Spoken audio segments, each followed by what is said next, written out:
காவிரி படுகையை பாதுகாக்கப்பட்ட வேளாண் மண்டலமாக அறிவிக்க வேண்டும் என மீத்தேன் திட்ட எதிர்ப்பு மாநாட்டில் வலியுறுத்தப்பட்டது. நாகை மாவட்டம் மயிலாடுதுறையில் மீத்தேன் திட்ட எதிர்ப்பு மாநாடு நடைபெற்றது. இதில் பல்வேறு அமைப்புகளைச் சேர்ந்தவர்கள் கலந்து கொண்டார்கள். மாநாட்டிற்கு பிறகு செய்தியாளர்களிடம் பேசிய உலக தமிழர் பேரமைப்பு தலைவர் பழ நெடுமாறன், மீத்தேன் வாயு எடுக்கப்பட்டால் காவிரி டெல்டா மாவட்டங்களில் விவசாயம் அழிக்கப்பட்டு பாலைவனமாகிவிடும் அபாயம் இருப்பதாக கூறினார். எனவே இந்த பகுதியை பாதுகாக்கப்பட்ட வேளாண் மண்டலமாக அறிவிக்க வேண்டும் என்றும் அவர் கேட்டுக் கொண்டார். மீத்தேன் ஆகிய திட்டங்களின் மூலம் காவிரி சமவெளி பகுதியே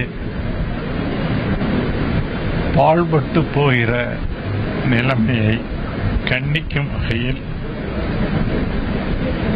இந்த மாநாடு இங்கே கூட்டப்பட்டிருக்கிறது.